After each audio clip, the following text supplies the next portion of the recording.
So okay mga paps, musta pala? Ngayong araw pala, samahan nyo ako magpalit ng fuel filter nitong Toyota Fortuner na gas engine, okay? So simulan na natin to mga paps. So okay mga paps, bakit ako magpapalit ng fuel filter nitong Toyota Fortuner? Ang rules ng Toyota, dapat every 80k interval magpapalit nito. Pero ang suggestion ko, kahit 100k or isabay nyo lang to sa heavy PMS. Etong unit kasi namin nasa 115, 170 na, so medyo mataas na. Hindi ko rin alam kung pinalitan to, pero para sa akin, syempre, preventive maintenance, papalitan ko na to. Ngayon, kung sakaling wala namang problema, tapos medyo budget meal kayo, nasa sayo kung magpapalit kayo ng 80k or 100k or 120k, discarding nyo na yun. So ito siya, yan. Isa pa sa sintomas nito mga paps, pag medyo parang nahihinaan ka, naglo-low power ka, minsan, ito rin ang dahilan, basic ang dahilan, yung fuel filter. Okay, so ang papalit ko ito, yan, Fleet Max lang. Fleet Max ang papalit ko kasi may kamahalan yung yung original eh. So ito lang papalit ko muna. Yan. Yan. So simulan na natin to dito mga paps. So unang gagawin mga paps, papasingawin natin to. Yan. Yan, binuksan ko lang yan. Okay, so naka-open lang yan. So ang next kong gagawin, tatanggalin ko yung mga hose dito sa charcoal canister. Yan. Yan.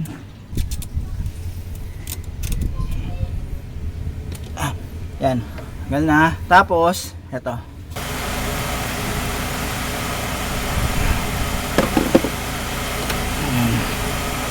So next natin ito.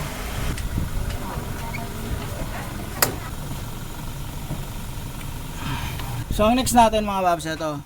Yung charcoal canister tatanggalin ko. Yan. Naano lang naman yan. Mahihila lang yan. Yan, hila, ganun lang. Ngayon, ang next kong gagawin, tatanggalin ko muna yung mga hose. Okay, so ito. Yan, yan. Tanggalin ko to. Tapos, ito. So, ang gagawin dito mga paps, nakita nyo to, yan. Parang may pindutan yan. Yan yung parang quick release nyan. Pipindutin yan dito. Tapos, hilahin nyo. Yan. Okay. So, ayan. May tumulong nga. Hilang. So, ang next kong gagawin, ito. Tatanggalin ko tong tatlong nut dito. Yan. 10mm yan. Yan.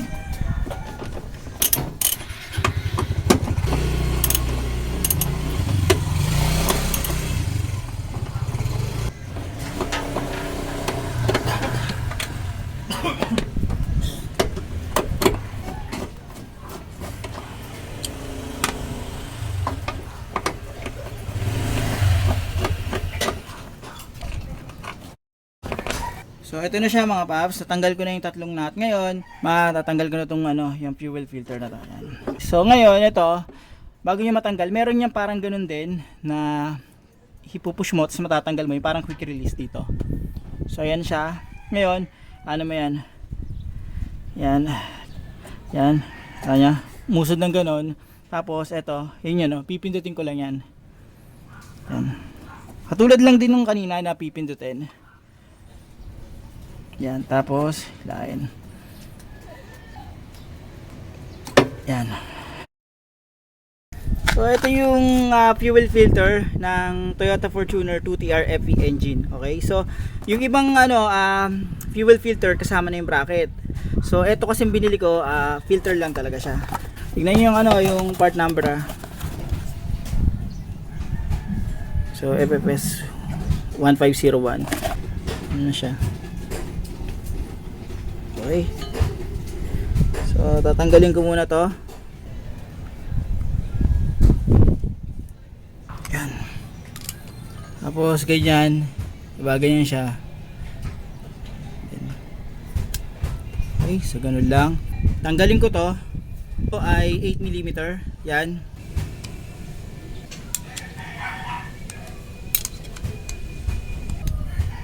So, para mas maano talaga.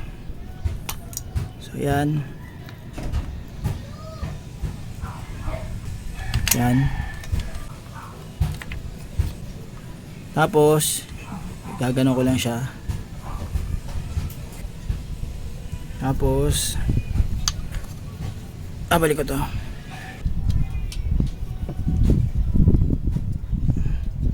So ito yung ginawa ko mga paps yan. Binay-script ko tapos para mahigpitan ko siya.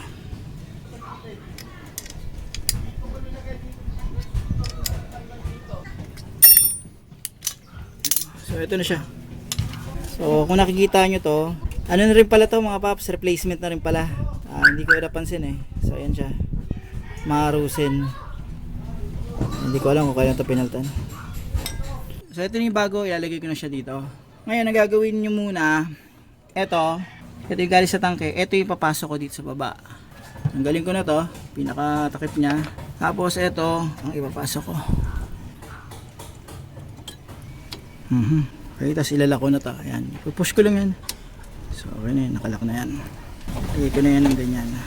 Ayan, okay na. So ayan, na-setup ko na yan sa baba. Ngayon nalagay ko na sa taas. Ayan. Shoot lang yan dito. Yan lang.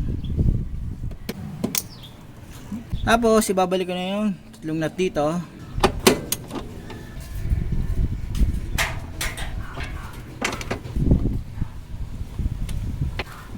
Okay na yan. So na-set up na natin to. Ang next ko, ibabalik ko na yung mga posisyon ng hose. Okay, so yun na siya. Tapos ibabalik ko na yung charcoal canister dito.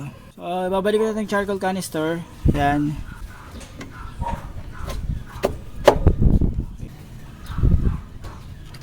Ayan. Okay, tapos isa, balik natin.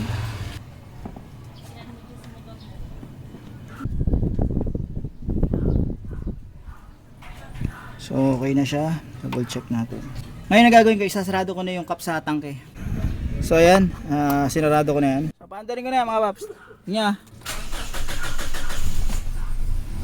Diba? Napansin nyo parang nabitin siya. Tingin ko ulit tingin ko ulit. Ayan. Okay na, smooth na. Ngayon check ko kung may leak.